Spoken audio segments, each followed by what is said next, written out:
Hello, boys and girls. So the last time we read together, we read chapter 2, which was called The Council with the Munchkins.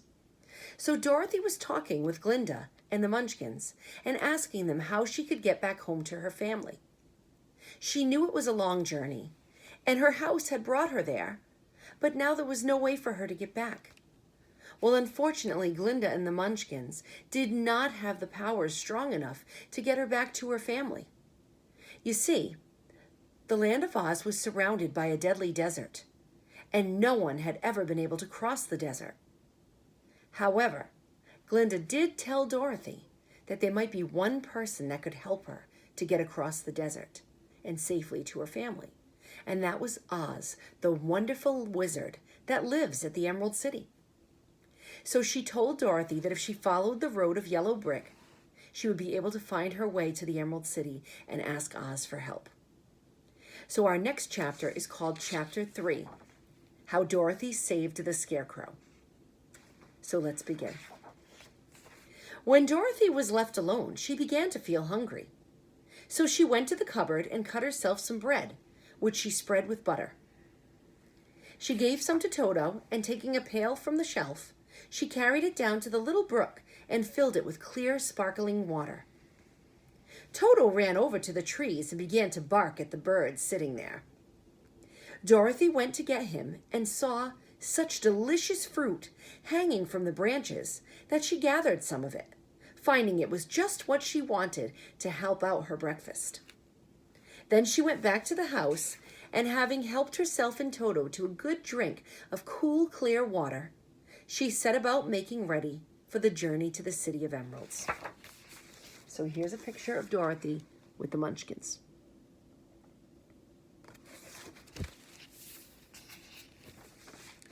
Dorothy had only one other dress, but that happened to be clean and was hanging on a peg beside her bed. It was gingham with checks of white and blue, and although the blue was somewhat faded with many washings, it was still a pretty frock. A frock is a dress. Yeah. The girl washed herself carefully, dressed herself in the clean gingham, and tied her pink sunbonnet on her head. She took a little basket and filled it with bread from the cupboard, laying a white cloth over the top. Then she looked down at her feet and noticed how old and worn her shoes were. "They surely will never do for a long journey, Toto," she said, and Toto looked up into her face with his little black eyes and wagged his tail to show he knew what she meant. At that moment, Dorothy saw lying on the table the silver shoes that had belonged to the Witch of the East. "I wonder if they will fit me," she said to Toto. "They would be just the thing to take a long walk in, for they could not wear out." She took off her old leather shoes and tried on the silver ones, which fitted her as well as if they had been made for her. Finally, she picked up her basket. "Come along, Toto," she said. "We will go to the Emerald City and ask the Great Oz how to get back to Kansas again." She closed the door, locked it, put the key carefully in the pocket of her dress, and so, with Toto trotting along soberly behind her, she started on her journey. There were several roads nearby, but it did not take her long to find the one paved with yellow brick. Within a short time, she was walking briskly toward the Emerald City, her silver shoes tinkling merrily on the hard yellow roadbed. The sun shone bright, and the birds sang sweet, and Dorothy did not feel nearly as bad as you might think a little girl would, who had been suddenly whisked away from her own country and set down in the midst of a strange land. She was surprised, as she walked along, to see how pretty the country was about her. There were neat fences at the sides of the road, painted a dainty blue color. And beyond them were fields of grain and vegetables in abundance. Evidently, the Munchkins were good farmers and able to raise large crops. Once in a while, she would pass a house, and the people came out to look at her and bow low as she went by, for everyone knew she had been the means of destroying the wicked witch and setting them free from bondage. Bondage. That's a good question, Abigail. So bondage means that all of the Munchkins had to do everything that the witch asked them to. So they had to work for her, and she didn't pay them to work for her. They just had to work for her and do whatever she asked. Yeah. And she was not nice about it. No, she was not. The houses of the Munchkins were odd-looking dwellings, for each was round with a big dome for a roof. All were painted blue, for in this country of the East, blue was the favorite color. Towards evening, when Dorothy was tired with her long walk and began to wander and wonder where she would pass the night, she came to a house rather larger than the rest. On the green lawn before it, many men and women were dancing.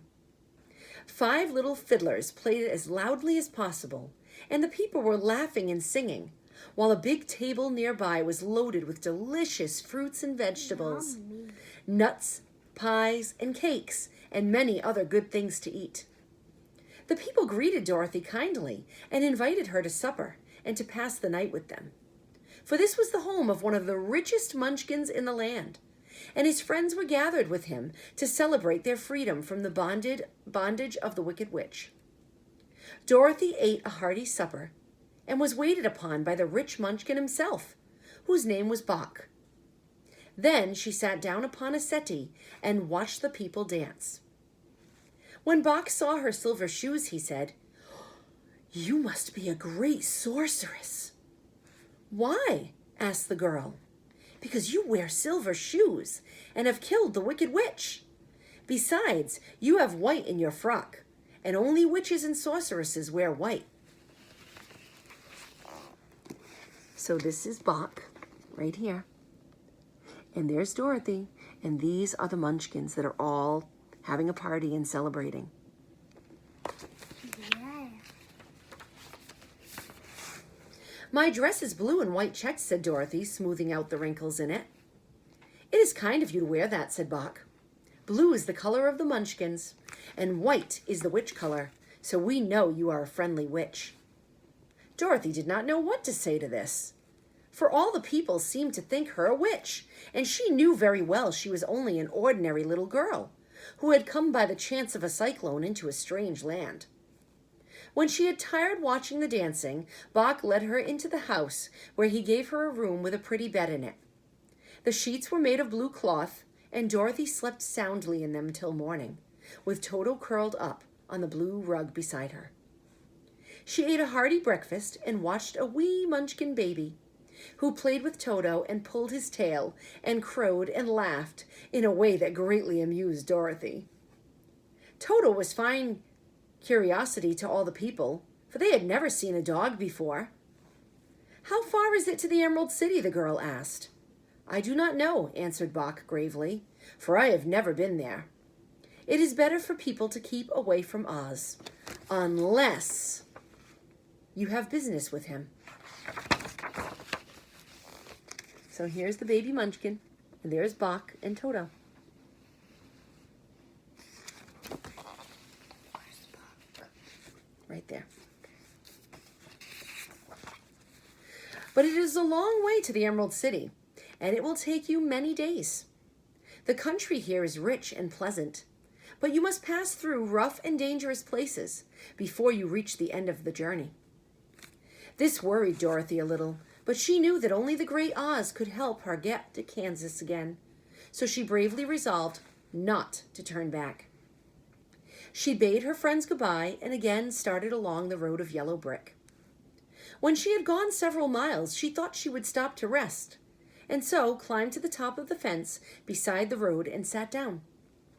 There was a great cornfield beyond the fence, and not far away she saw a scarecrow, placed high on a pole to keep the birds from the ripe corn.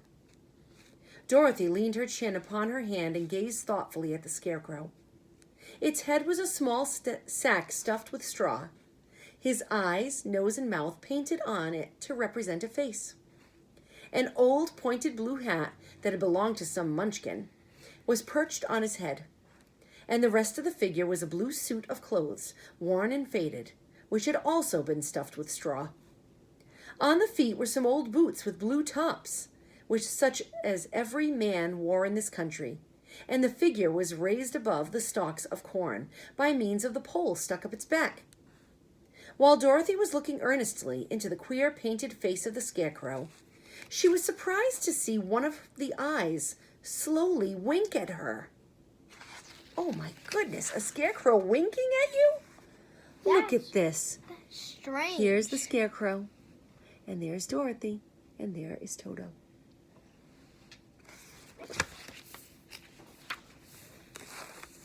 She thought she must have been mistaken at first, for none of the Scarecrows in Kansas ever wink. But presently the figure nodded its head to her in a friendly way. Then she climbed down from the fence and walked up to it, while Toto ran around the pole and barked. "Good day," said the Scarecrow in a rather husky voice. "Did you speak?" asked the girl in wonder. "Certainly," answered the Scarecrow. "How do you do?" "I'm pretty well, thank you," replied Dorothy politely. "How do you do?" "Oh, I'm not feeling well," said the Scarecrow with a smile, "for it is very tedious being perched up here night and day to scare away crows." "Can't you get down?" asked Dorothy. "No, for this pole is stuck up my back. If you will please take away the pole, I shall be greatly obliged to you." Dorothy reached up both arms and lifted the figure off the pole. For being stuffed with straw, it was quite light. "Thank you very much," said the Scarecrow when he had been set down on the ground. "I feel like a new man." Dorothy was puzzled at this, for it sounded queer to hear a stuffed man speak, and to see him bow and walk along beside her. "Who are you?" asked the Scarecrow, when he had stretched himself and yawned. "And what are you doing? And where are you going?" "My name is Dorothy," said the girl, "and I am going to the Emerald City to ask the Great Oz to send me back to Kansas." "Where is the Emerald City?" he inquired, "and who is Oz?" "Why, don't you know?" she returned in surprise. "No, indeed, I don't know anything, you see. I am stuffed, so I have no brains at all," he answered sadly. "Oh," said Dorothy, "I'm awfully sorry for you." "Do you think," he asked, "if I go to the Emerald City with you, that the Great Oz would give me some brains?" "I cannot tell," she returned, "but you may come with me if you like. If Oz will not give you any brains, you'll be no worse off than you are now." So here's Dorothy and the Scarecrow. That's the Scarecrow, and that's Dorothy, and that's her dog. Toto. That's right. "That's true," said the Scarecrow. "You see," he continued confidentially, "I don't mind my legs and arms and body being stuffed, because I cannot get hurt. If anyone treads on my toes or sticks a pin into me, it doesn't matter, for I can't feel it. But I do not want people to call me a fool. And if my head stays stuffed with straw instead of with brains, as yours is, how am I ever to know anything?" "I understand how you feel," said the little girl, who was truly sorry for him. "If you will come with me, I'll ask Oz to do all he can for you." "Thank you," he answered gratefully. They walked back to the road. Dorothy helped him over the fence, and they started along the path of the yellow brick for the Emerald City. Toto did not like this addition to the party at first. He smelled around the stuffed man as if he suspected there might be a nest of rats in the straw, and he often growled in an unfriendly way at the Scarecrow. "Don't mind Toto," said Dorothy. To her new friend, he never bites. "Oh, I'm not afraid," replied the Scarecrow. "He can't hurt straw. Do let me carry that basket for you. I shall not mind it, for I can't get tired. I'll tell you a secret," he continued, as he walked along.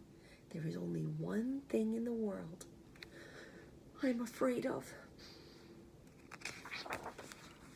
"What is that?" asked Dorothy. "The Munchkin farmer who made you?" "No," answered the Scarecrow. "It's a lighted match." And that is the end of chapter 3. So when we read chapter 4 tomorrow, chapter 4 is called The Road Through the Forest. Good night, boys and girls.